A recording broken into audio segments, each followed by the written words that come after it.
जय श्री राधे कृष्ण। हमारे हिंदू धर्म में अमावस्या का विशेष महत्व होता है। हर महीने में एक बार अमावस्या तिथि पड़ती है।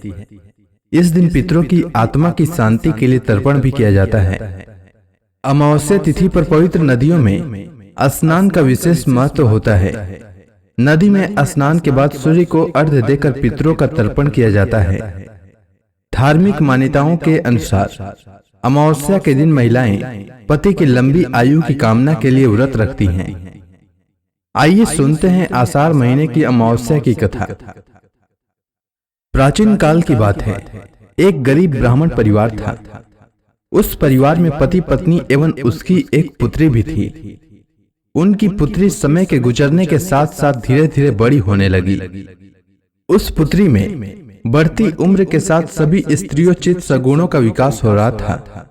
वह कन्या सुंदर, संस्कारवान एवं गुणवान थी, परंतु गरीब होने के कारण उसका विवाह नहीं हो पा रहा था। एक दिन उस ब्राह्मण के घर एक साधु महाराज पधारे। साधु उस कन्या के सेवा भाव से अत्यधिक प्रसन्न हुए। कन्या को लंबी आयु का आशीर्वाद देते हुए साधु ने कहा कि इस कन्या के हाथ में विवाह योग्य रेखा नहीं है। तब ब्राह्मण दंपति ने साधु से इसका उपाय पूछते हुए कहा कि महाराज, ऐसा क्या उपाय करें जिससे कन्या के हाथ में विवाह योग बन जाए। तब साधु महाराज ने कुछ देर विचार करने के बाद अपनी अंतर्दृष्टि में ध्यान करके बताया कि कुछ ही दूरी पर एक गांव में सोना नाम की एक धोबिन महिला अपने बेटे और बहू के साथ रहती है, जो बहुत ही आचार विचार एवं संस्कार संपन्न तथा पति परायण है।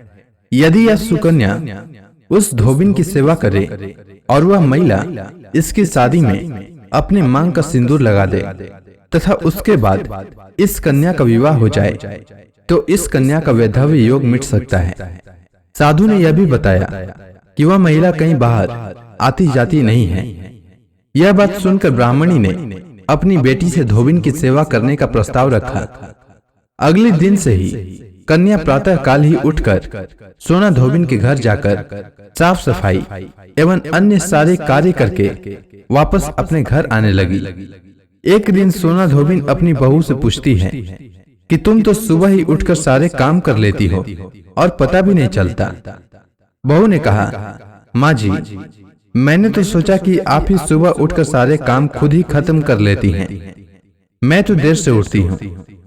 यह सब जानकर दोनों सास बहू घर की निगरानी करने लगे कि कौन है जो सुबह ही घर का सारा काम करके चला जाता है।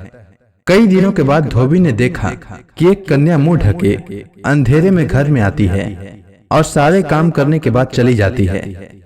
जब वह जाने लगी तो सोना धोबिन उसके पैरों पर गिर पड़ी। पूछने लगी कि आप कौन हैं और इस तरह छुपकर मेरे घर की चाकरी क्यों करती हैं।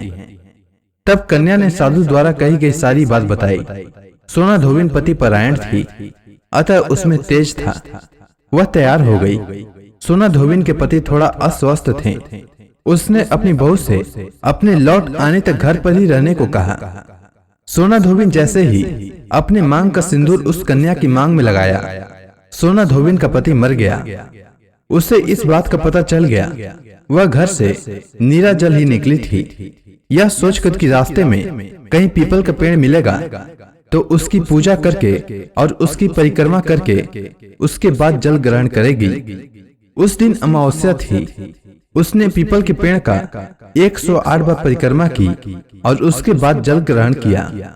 ऐसा करते ही उसके पति के मृत शरीर में वापस जान आ गई। धोबिन का पति फिर से जीवित हो गया। इसीलिए जो भी अमावस्या का व्रत करता है और पीपल के पेड़ की 108 बार परिक्रमा करता है, उसके सभी प्रकार की विपत्तियां टल जाती है। उम्मीद है आपको अमावस्या की कथा अच्छी लगी होगी। धन्यवाद।